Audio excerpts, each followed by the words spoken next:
Welcome, Tiny Hands, Big Dreams, here on our off-grid homestead in southern Ecuador. Now, unless you've been living under a fireproof rock somewhere, you have seen the crazy, unprecedented fires going on in California right now. Nah. And it's not just, right now it's just California, but it has been many places over the last few years. There have been We've watched sort of amazing fires. All over the Pacific Northwest gets hit pretty hard with fires. Canada gets hit hard. There was Hawaii, Brazil was on fire. What was it, last year? It's a huge thing. It's a huge problem. Now, we get into some more of that conversation.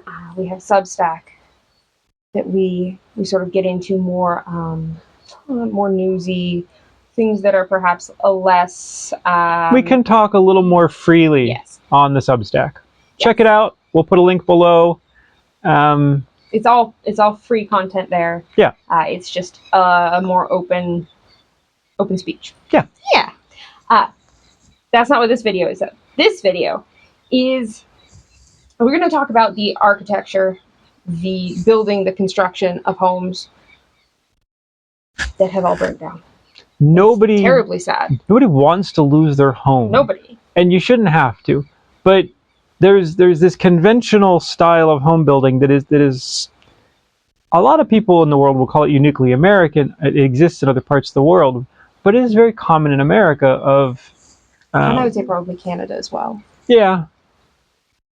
That is very much not fireproof. It is wood and synthetics, basically. Right. So you get your stick framed homes, which is like the standard. And they've made upgrades over the years, and codes have changed. I remember there was a style of home they used to call balloon framing that I learned about. I used to work for a power company. We used to do energy auditing and energy specialist things. And balloon framing was pretty much the same as stick framed, but they left out some of the blocks in the walls. And what it meant was when a fire happened, it went through the walls, which outside wall, inside wall, and was unobstructed, and would get up into the attic. And it would work like, oh my God, it would just rage because it acted like a perfect chimney feeder system for the fire, and the house would go up. So that now there's codes. You have to add blocks. You have to do this. You have to add all these things to try to make that idea better. To make modern construction work. Yeah, and then they start getting into like synthetic things and extra materials and extra treating and something. Which, we were talking about like a serious raging fire. None of that is really going to stop it. And then you are just putting crazy amount of toxins into the environment. Just horrible. So we could think of it, instead of trying to engineer safe, maybe the wrong answer, which I think is what a lot of what's going on, we could go with something that is inherently safe. So instead of trying to fireproof something that is not fireproof, right, you should just build something that is fireproof. Inherently. That works without having special things and something and materials and coatings. So we're building a wattle and daub home. And it is one of a bunch of natural building methods. Daub, which is what everything's covered in, is mud, clay, sand, a little bit of cow you smeared on. Mud is amazing at being fire resistant. Cob. Yeah, I saw a post on Facebook, one of the natural building groups, of someone sitting on their little cob bench outside what was once their home. Home's gone. Bench is still there. Which is quite the testament to cob. Right. Cob is just mud and straw. Mm-hmm. And you just build something like you're playing with Play-Doh. You just form it. And while everything has its upsides and its downsides, yes, that bench is still there. A cob home, if it didn't have a wooden roof, would still be there. So our home, is wattle and daub. And while there is wood, it is mostly encased in earth. And of course, if we live somewhere where fires were common, well, one, we wouldn't choose to live there, but two, we would have maybe chosen a different. Sure. We might have gone to a cob. We might have found something with less exposed wood. We may have just covered the wood more, and then the roof beams where they stick out, we may have just gone with metal.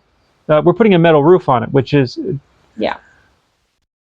And so again, like if we needed to consider that, we would have made different choices. Yeah. So you look at if you have chosen to live in a place where fires are either common or really possible. We live in the jungle in southern Ecuador. It's just not going to happen here. They set the hills on fire occasionally when they clear, sort of go out, and it goes for a day, and then it's simply not dry enough here on a regular basis for that to be a serious concern. Now, if you do live somewhere where it's a concern, and you are looking at building a house, I would say now is the time to figure out what method you want to go with that is naturally fire resistant. So there's some excellent homes. There was one big hurricane hits Florida. Everything's wiped out. There's one home. It's a weird dome-looking thing, but I think it was aircrete. And the guy built the whole thing out of thick, which is like cement foam, and they had shutters put on. And the neighbors gave him crap because, oh, you and your weird egg home thing. It's a big, beautiful, multi-million-dollar mansion. Guess who's got the only house on the whole block? Yeah, the that one guy that withstood the hurricane. Everybody else's home, oh, matchsticks, Yep. gone. In California, there's a few people that knew there's a fire risk. It gets dry. There gets to be, the winds that come across. Could burn. A couple of people built their homes out of concrete, cement. Still there. Now, that's when you look at cement, concrete. It Yeah. is an option. It is. It is fireproof. It is. It's not aesthetically pleasing. Yeah, there's a couple of problems with it. It's not aesthetically pleasing. It's not physically pleasing to be, like, if you ever just spent time in a basement, like the walls are just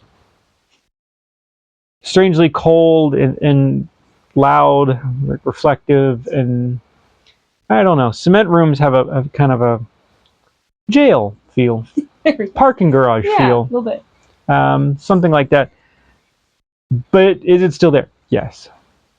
It is still there. They're also difficult to work with, to hang things, to modify. They're also hard to build because you're looking at forms. Yeah. And then you're a little bit constrained with what you can build, with shapes, with sizes, with all of that. Yep. The same goes for, like, if you get into natural building, you look at rammed earth. Well, rammed earth is literally just earth beaten to a frame. Yeah. Until it is so compressed, it is rock hard. Which is really cool. It's really cool. It's pretty. But someone has to have all the beautiful built steel forms with the curves and the things and the doors and then you just fill it with dirt, and they use usually pneumatics, and they ram it, pop, pop, pop, pop, pop, pop, pop, and it basically turns into like dirt cement, which has some nice properties. It has a better feel than cement, but it is crazy expensive because of you had to have the forms and the equipment, and realistically, a crew to do it. Yeah. I don't know if I've ever seen anyone just do it on their own because they need all of that equipment. Yeah. So if you had a lot of money, it's not a bad option. It's pretty nice. Yeah. We do not have a lot of money. We chose a very economical option, which is very similar to... And one that goes back, I don't know, thousands of years? Oh, yeah. It's Most like of an old ancient building method in Peru.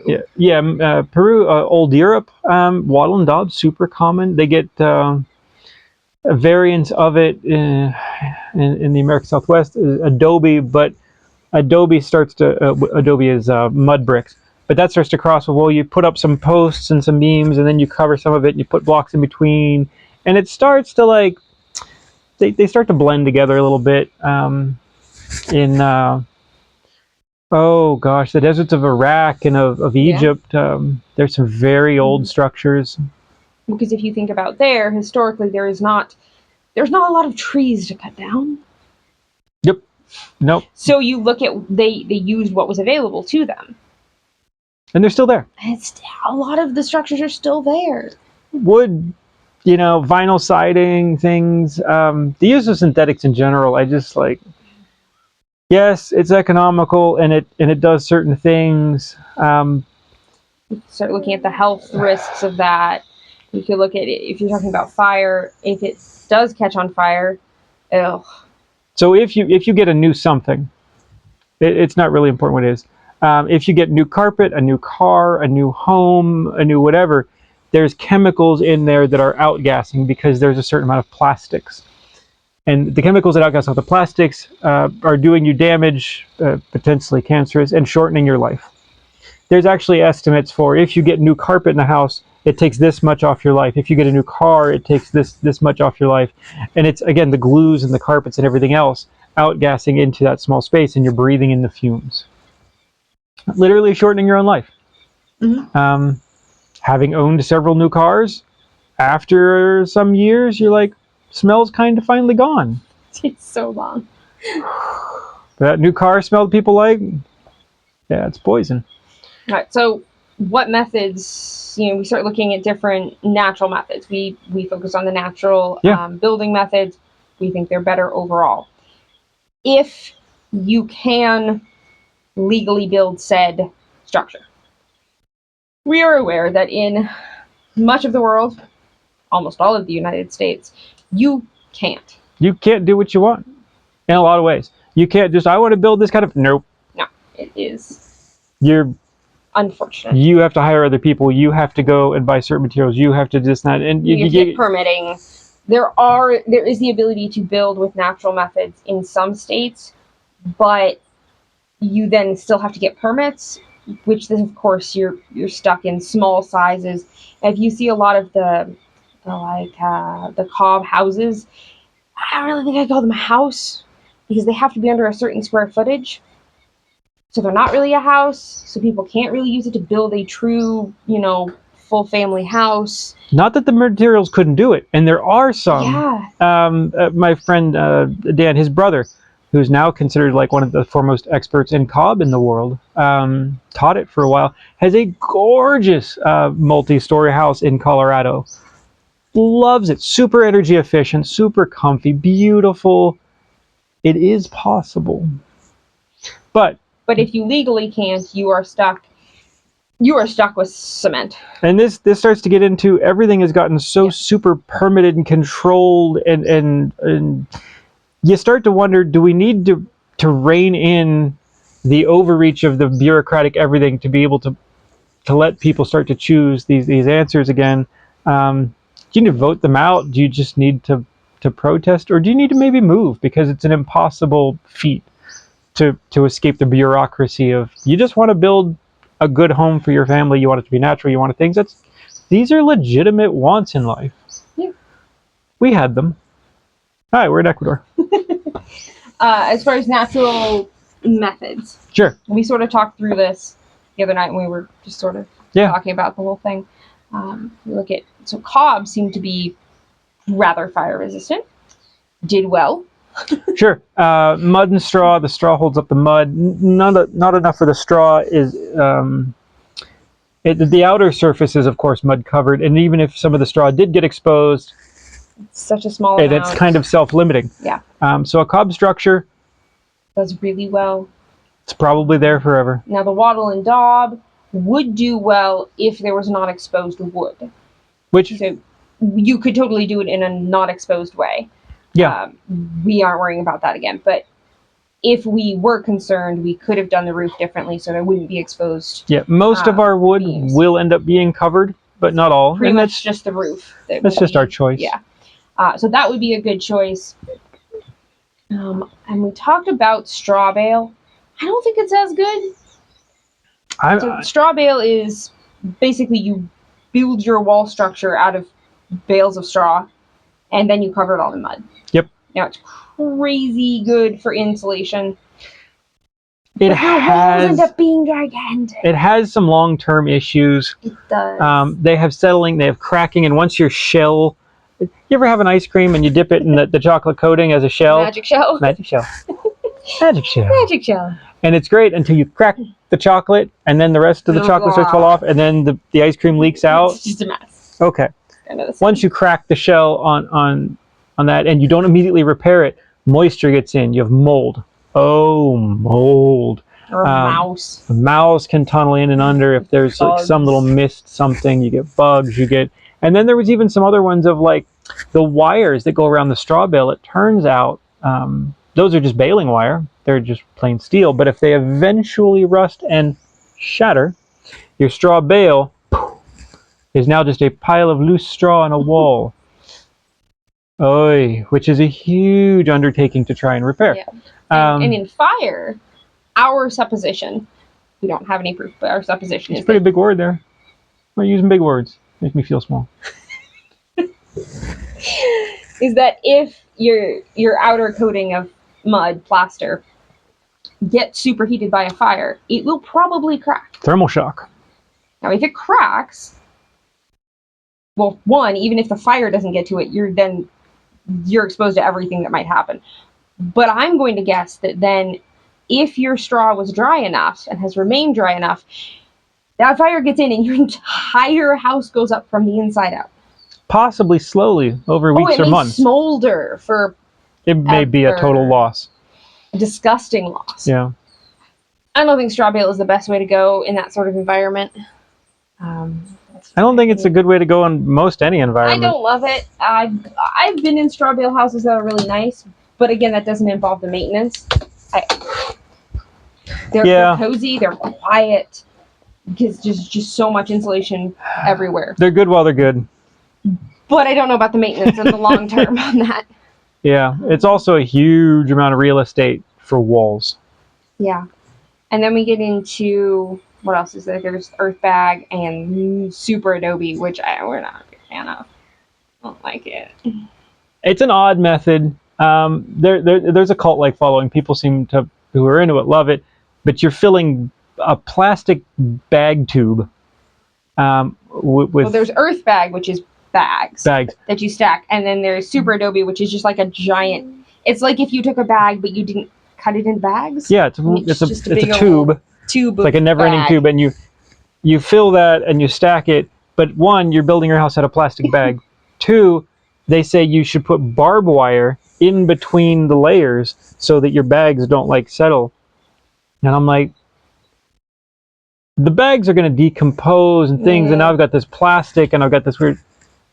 Well, and again, you are looking at then doing a shell on the outside that if that cracks in a fire, it may not all go up in flames because it is dirt inside the bag. Bags are going to burn. Once your bag destabilizes, once you lose structural integrity of the bag, it's all going to just start going down. It's just going to... Also, it looks like a pile of bear poop. Well, it's a house. Besides the point. They're not... That's just an aesthetic thing. But as far as fireproofing, I don't think the natural methods where you have an internal structure and an external smear of mud is the best way to go. Yeah. Now, what we're doing is, while there will be a layer that is external and smooth and pretty, it is all mud and straw shavings for us all the way through. So it's kind of all one cohesive mass. Yeah. So there shouldn't be that fractured outside layer that then lets the fire into whatever is inside. No, I could probably go and take a torch to it. I don't think you do anything to it. I mean, right now it's not finished, so there's some wood exposed. Sure. But it's literally under construction. Once it is finished, I don't think a fire could damage the walls in any significant way. No. Because even if it did crack part of the surface, I don't think it would crack all the way through and expose enough of the wood wattle to catch on fire. Now, again, if we lived in a place where there were going to be fires and we were positive of it, I think we probably would have leaned towards something like cob. That may be. I think cob. We could have still made this work. Yeah. So it would have been either or. Better than a stick frame home. Definitely better than vinyl siding. Definitely better than... yeah. And even the stucco side house, you're like, oh, well, stucco, yeah, that's it's cement and it's smeared all over the outside of the house. And our house in California from the 70s was built with that, which is fireproof. The stucco is fireproof. However, you run into the problem of you get all your attic. Your whole roof is wood. All your eaves are open. A lot of them, didn't even have screens over all the eaves. So a wind blows embers into your attic. If your roof goes up, your house is done. Yeah. So that becomes kind of an issue. And there's patches and things and screens you can do, and there's treatments, and eventually, like, well, then fire gets close, and your windows shatter from the thermal shock, and then fire gets in the house, and then also the inside is now flammable. Our house is still mud. It's true. So, and that's one thing I've seen people who build out of a natural material and then drywall the inside or something. And now, drywall is at least fire retardant. it is. I hate drywall. It's got other issues. But if you don't consider your inside finishes as well, you're going to be left with a shell of a house. It's still a house. It's still something. It still counts as a structure, and you could rebuild it. You could rebuild it. Now, let's talk about non-houses. Non-houses. So we see a lot of, there's a lot of, when the fires roll through, there's some sort of catastrophe. Outbuildings, animal shelters, Barns, shops, sure, all the things. And I don't know how many people have built like a chicken house thing, and I'm like, yeah, and it's just 2x4s and things, and then they'll string up some really crappy system of wiring and things and a heat lamp to try to keep baby chickens warm. And I have heard so many stories of the whole thing going up in flames. You put shavings in there too, which is just like, oh, you have put tinder inside of a thing with a terrible because you're not an electrician, you didn't do any of that properly. You didn't you just sort of strung it in there because you brought home chickens from the tractor supply, and they needed a heat lamp, and you burned the whole thing down. A resilient building, even if fire swept through and you had to evacuate your animals, had it been built of cement, concrete, heck, cob would probably even work for animals. Oh yeah. Then you could return to a charred landscape, and you could put the animals back in their house. Yeah. So if you were going to try to rebuild, you are rebuilding from 50-60% instead of 0. Yeah. Which is a huge step up. But that is something that I strangely don't see a lot of people talking about. Nobody. The outbuildings, if you have a farm, a homestead, even if you just have backyard chickens, you might not want their house to go up in flames. It's more common than people talk about. Yeah.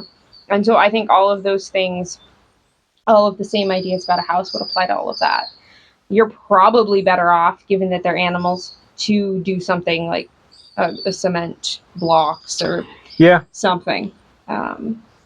Even cinder blocks are great. You could put a cement coating on it to make it nice. A little less porous. Yeah. More cleanable. Yeah. But I think that would be a good answer in a place where fires are prevalent for your animals, and put a steel roof on. So here in Ecuador, the average construction is cement blocks. They look like cinder blocks, but cinder blocks don't seem to exist here. There's clay blocks with holes in them, and then there's cement blocks, which is the most common. And people will stack those up. Sometimes they'll put corner posts, and they'll put blocks in between. Sometimes there's some rebar. There's usually rebars in the uprights. Then they'll do a floor in a multi-story, and they'll just pour a cement floor with rebar. And then they get to the roof, and it's almost always tube steel. It's just like square steel tubing, and you'll see it just jut up everywhere, and then it's a steel roof. And they always leave the very top floor as open, like a pavilion. So almost every building has normal enclosed floors, and then they skip one and then put the roof up high, which they dry laundry, they hang out. It's just a beautiful open air kind of place. I'll get you. Beautiful open air. It's actually really nice. Yeah. It's also inherently fireproof. It is. There's nothing exposed except for cement and steel. I mean, of course, there's some houses here that are out of wood. Again, this is not a typically place with fire. They're the first house on a property, like a country home, and that's because they literally took the trees from the property and cut them into planks and built themselves what you would call a crude house. There's a lot of gaps and. Now, in other parts of the country that are drier, that are more prone to fire, You see a little less of that. You see Yep. a lot more adobe because adobe works better in a drier climate. Yep. Adobe does not work as well where we are. It is a little bit too moist for the bricks. We didn't talk about stabilized block. I don't know why I always forget that. We That was came actually here. our intention. We came here with a dream to build a home out of earthblock. We tried to bring the equipment with us. We finally ran out of room in the container and decided to just ship it in. It was a poor choice. Things change. Compressed stabilized earthblock, CSEBs. And it's a similar idea. You take natural materials that are earth, clay, sand, and a bit of cal, maybe a little bit of cement, and you put it in a mold and you super compress it, kind of like the idea of rammed earth. Yeah. But As blocks. you only have to make one Legos. mold, right? They're like, there's even some that look like Legos. Legos. No joke. They're like with the little things on That was top. so cool. And you just like, so you have a machine over here and you feed it in and it just presses them. Again, like a little Play-Doh machine. Which is part of the attractiveness. And then it spits this thing out and you let it like dry and cure. And it's just hard as a cement block. And then like the Lego ones, you just take them and you just stack them. Together. You can also unstack them. There's some that are so good they don't even need mortar in between because they're so precise. Or you put a little bit of clay slip in between and you can just stack up. They're bullet resistant, fire resistant, hurricane resistant. Fantastic. They're kind of all of this, and you can get them in all these. There's like 50 different mold shapes. There's ones with holes and things. As far as compared to like the rammed earth, it's honestly far more economical. The equipment is not nearly as expensive, but you still need some equipment. You also need the right soil, clay, earth, climate situation. Where we ended up, it was different than where we planned on being. So, and that little bit of difference of moisture, it is moister and more humid here. There is almost never a condition to where there is dry earth. And if there is, it's the top, just the top few inches. Earth blocks work best when you can mine dry material, grind it, mix it up in a dry state, add a little bit of moisture as you make your mix and compress it. Because it isn't really a wet mixture. It is ever so slightly damp. It's like 10% moisture. So it's like the most slightly damp, sandy dirt mix. It almost seems too little. Where we are, when we dig, it's we could just never clods get it dry and clumps and things and clay wads. You cannot mix wads of clay until you get to a very high moisture content and you turn it liquid. Well, now you're like way off the reservation on moisture. Which is how we got to wattle and daub. So then we'd be like, well, we need like a giant canopy the size of a tennis court to bring material to let it dry for months on end, to be able to grind it, to be able to this, be able to... So instead of fighting it, we altered our plans. But I think in a drier environment, typically where there would be more fires, Yes. I think that the compressed earth blocks are still probably my favorite. They are. They're excellent. They're seismic rated. And there's a lot of people doing it, and they'll even meet codes in a lot of places in the U.S. It should be far more common. Mm-hmm. I still think it would be great because there is equipment that's needed. I think it would be great for a community to come together to buy the equipment. This was our plan here. Yeah. To buy the equipment and to all be able to use it to create blocks. So you create a communal like work yard, and everybody pitches out, and you move material, you mix the material, you make the blocks, you stack them out, you this and that. And with a bunch of people, it would go so quickly. And then all of a sudden, you have a block factory. And then everybody takes them and builds their houses, and you just keep building and doing stuff. And then eventually, at the end of it, you have the entire yard. You could continue it, and you could sell the blocks. You could sell the equipment. You could just sell the equipment away. I still think it's a great idea. It really is a great idea. We would have done it had we been somewhere slightly different. But I think that'd be a great option. Obviously I don't know the soil, but in California, I think that... Because there are communities who are talking about trying to like rebuild in Cobb, which is a great idea, except for permits and regulations and nonsense. Where if you have a little bit of money, I think the compressed earth might be. It's not a lot of money when you're looking at the cost of rebuilding a house in California. Well, especially if you're looking at, like, and by traditional I mean modern, weirdly enough, building methods. Yeah. The prices of everything have gone up so much. I saw an estimate. They said all these fancy houses now that have burned down, they estimate at the current cost of building a luxury home, the cost to replace the home is double its market value. Wait, what? To rebuild it in similar... To rebuild the exact same home, it has gotten so expensive. Labor and materials and everything and permitting has gotten so high, it will cost you double probably what the insurance company won't give you. They'll give you some other value that's slightly less of what the home is actually worth at the end of it. Ouch. So you're going to pay for your home again. Ouch. Like, so even if you had to pay a little bit more for the permitting of a natural built house and you could get away with it, yeah, you could end up actually having a big beautiful house again that is affordable. Like, you could actually take your insurance money and potentially rebuild your house. And it's probably a lot cheaper.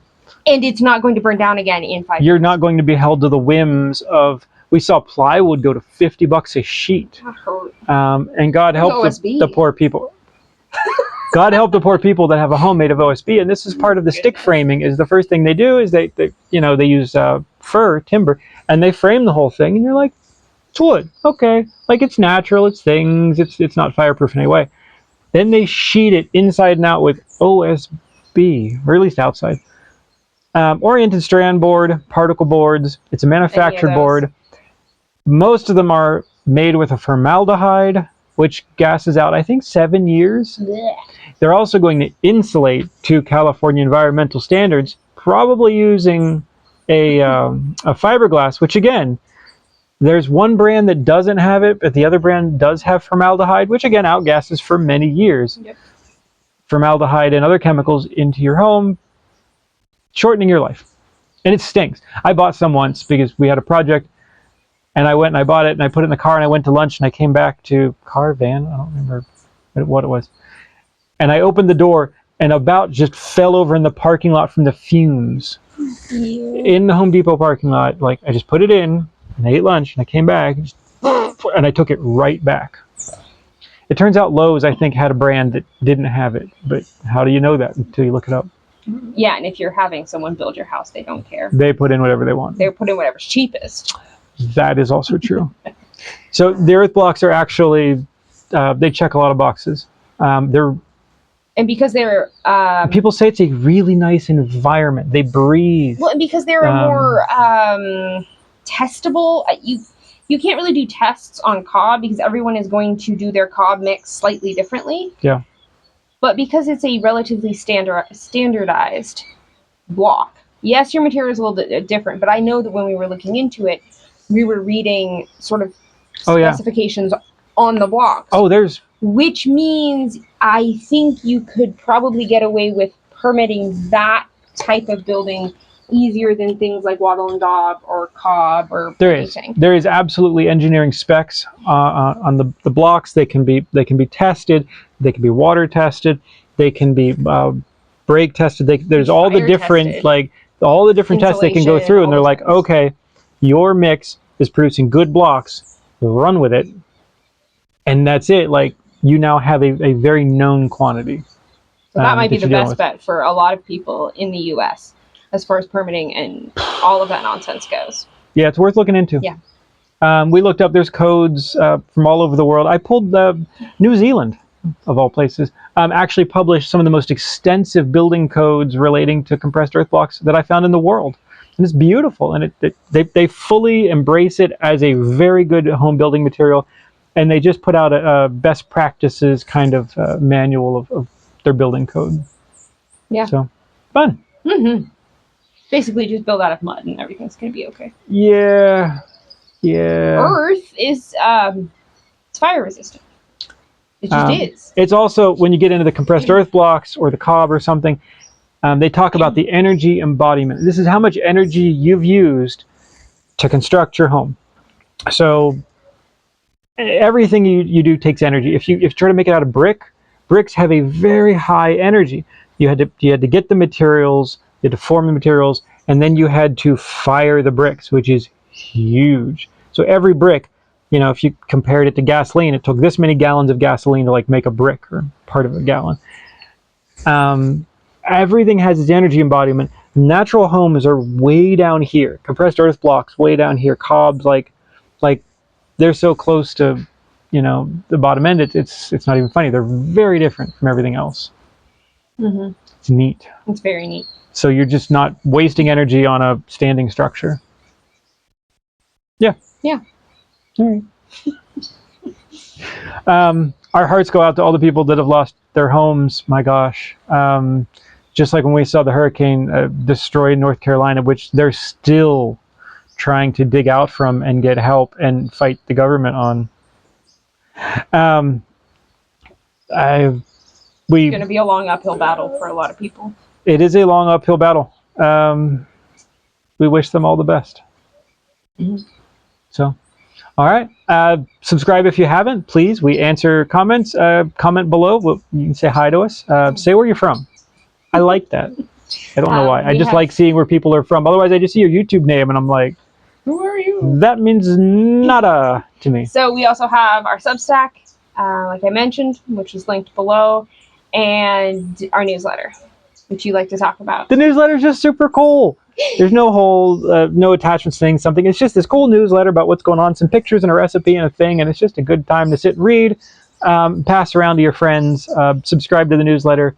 Just send us an email, and I'll put you on the list. We're not fancy enough to have a button thingy. YouTube doesn't like my button, so for now, just email us, and I'll get you on the list. Yep.